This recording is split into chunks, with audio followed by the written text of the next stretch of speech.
NDA ప్రభుత్వం ఉపరాష్ట్రపతి పదవికి తమిళనాడుకి చెందినటువంటి సిపి రాధాకృష్ణన్ గారిని అంటే మహారాష్ట్ర గవర్నర్గా పనిచేస్తున్నటువంటి సిపి రాధాకృష్ణన్ గారిని అయితే ఎంపిక చేయడం జరిగింది. దానికి ఇప్పుడు ప్రతిపక్షాలని మిగతా పార్టీలందరినీ కూడా మద్దతు ఇవ్వమని చెప్తున్నారు. అయితే ఇప్పుడు ఇలాంటి పరిస్థితుల్లో ఎలాగైనా సరే బీజేపీకి కాంగ్రెస్ చెక్ పెట్టాలని, ఎందుకంటే తమిళనాడులో రాబోయే ఎన్నికలు ఉన్నాయి కాబట్టి ఈ ఎన్నికలను ఉద్దేశించి కాంగ్రెస్ కూడా బీజేపీ మాదిరిగానే తమిళనాడు నుంచి ఒక వ్యక్తిని అనుకుంది. అది కూడా డిఎంకే పార్టీకి చెందినటువంటి తిరుచి శివగారిని.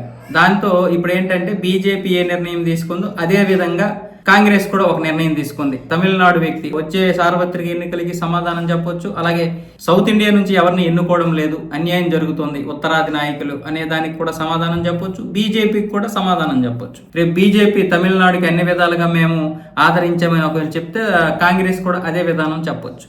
ఆ విధంగా డిఎంకేకి చెందినటువంటి ఎంపీనైతే రాజ్యసభ సభ్యుడినైతే ఉపరాష్ట్రపతి పదవికి ఎంచుకుంది. కానీ మరి ఏమైందో తెలియదు. ఇండియా కూటమిలో ఏమైనా లోకలు బయలుదేరాయా, లేకపోతే ఎవరైనా అబ్జెక్షన్ చెప్పారా, లేకపోతే ఆయనే నాకు ఈ పదవద్దు అన్నారా తెలియదు, లేకపోతే డిఎంకే ఏమైనా అబ్జెక్షన్ చెప్పిందో తెలియదు. కానీ మొత్తానికి ఇప్పుడు ఆయన్ని కాకుండా ఇప్పుడు తెలంగాణకి చెందినటువంటి బి సుదర్శన్ రెడ్డి గారిని అయితే నియమించారు. ఈయన విశ్రాంత సుప్రీంకోర్టు న్యాయమూర్తి, ఇప్పుడు రిటైర్మెంట్ అయిపోయారు, విశ్రాంతి తీసుకుంటున్నారు. ఈయనేమొచ్చేసి 1946లో జన్మించారు. 1975లో ఉస్మానియా యూనివర్సిటీలో లా పూర్తి చేసి ఆ తర్వాత సంవత్సరం బార్ కౌన్సిల్లో పేరు నమోదు చేసుకున్నారు. 1995లో శాశ్వత హైకోర్టు జడ్జిగా నియమితులయ్యారు ఉమ్మడి ఆంధ్రప్రదేశ్ హైకోర్టుకి. ఆ తర్వాత గుహవాటి హైకోర్టుకి సీజీగా పనిచేశారు.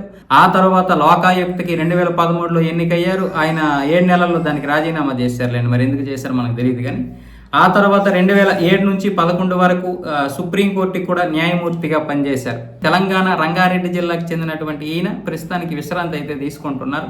ఈయన్ని ఇప్పుడు ఇండియా కూటమి అయితే అభ్యర్థిగా నియమించింది.